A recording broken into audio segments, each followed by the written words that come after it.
Alright guys, here's the next lesson. This is Unit 5, Note 3, logarithmic functions. Now, brand new function. By definition, a logarithmic function is the inverse of an exponential function. So it's defined by its inverse, the exponential function. So, before we get into graphing a logarithmic, let's graph an exponential. Let's go with one we've seen before. Let's go f of x is equal to 2 to the x power.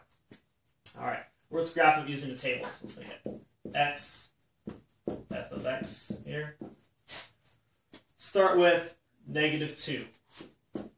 Next is -2. We have 2 raised to the -2 power. Just 1 over 2 to the positive 2, exponent rules. 1/4. Alright. X is -1. 2 to the -1. 1 over 2 to the first power, or 1/2. X is 0. 2 to the 0 power. Anything to the 0 is 1, except 0. X is 1. 2 to the first power is 2. Let's go a couple more here. And x is 2. 2 squared is 4. 1 more. 2 to the third power is 8. Okay. Let's plot these points here. -2, 1/4. So, -2, 1/4. Just go a little bit above the x-axis there. -1, 1/2. There. Let's get enough to me. X is 0, y is 1. Here's our y-intercept. Right on the y-axis. X is 0, y is 1. 1, 2. X is 1, y is 2. 2, 4. And 3, 8.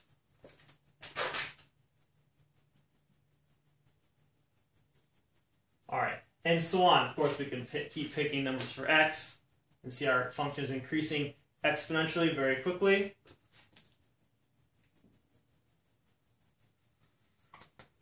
Okay, not only increasing very quickly, but as x goes towards -infinity, as x goes to -infinity, we're getting closer and closer and closer to our y-axis. Not touching, but approaching the y-axis. That's our asymptote.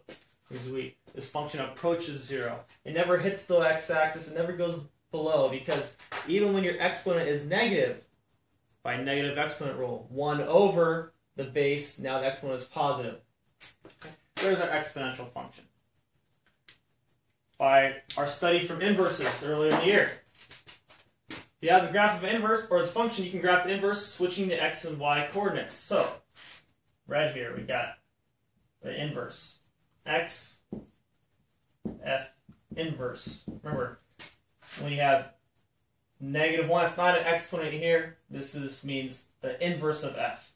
So, switch the order of the pairs. Instead of -2, 1/4, 1/4, -2. Not -1, 2, 1/2, -1. 1, 0. Switch it to 1, 4, 2, and I run out of room here. It's 8, 3. That's 8, 3. Alright, plot these points. So x is 1/4, f inverse is -2. 1/4, -2, right about there. 1/2, -1. Okay. 1, 0. There's our x-intercept. Notice before, our original function, y-intercept 0, 1. Now x-intercept 1, 0. Intercept switches. We are at 2, 1. 4, 2. Oops. 4, 2. And 8, 3. 8. 1, 2, 3.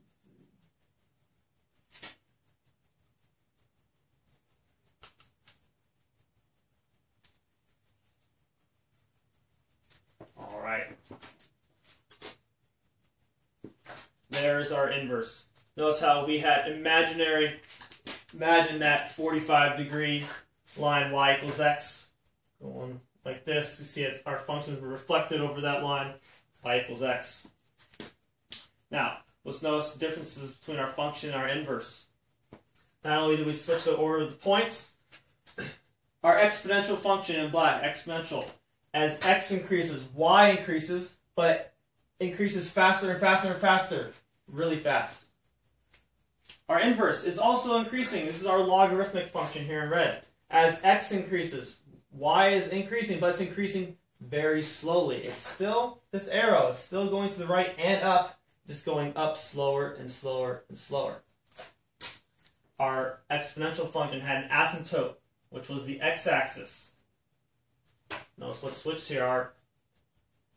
Our logarithmic function has an asymptote, which is now the y-axis. It approaches this axis but doesn't touch. Okay? So, if the equation of our exponential function is 2 to the x, the logarithmic function equation, f inverse of x is equal to the log base 2 of x. In our power right here, 2 is the base, so our log 2 is the base again, log base 2 of x. This is the first time you've seen this notation.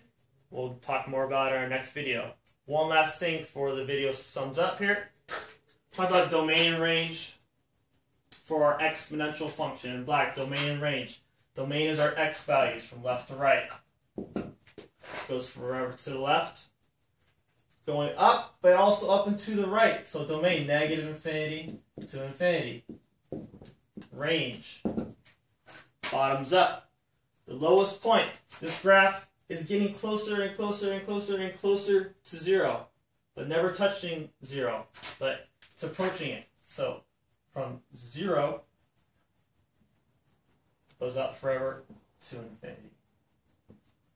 Again, parenthesis at 0 because it's getting super, super close to the x-axis. Never touching it, but approaching 0. So that's why it's not a bracket. Okay. Domain and range for our logarithmic function. Domain, left to right. This function is getting closer and closer and closer to the y-axis without ever not touching it. So the lowest x-coordinate, or smallest x-coordinate, is 0. And then to the right forever, pause infinity. Parenthesis, parenthesis again, because it does not touch the asymptote. Notice how the range for our function became the domain for our inverse. Using that analogy, domain for our function will be the range for our inverse. The range for our logarithmic function. Down forever, negative infinity. It's going up and to the right. It's not increasing very quickly, but still increasing, never stops increasing. Negative infinity to infinity. Alright, see you guys in the next video.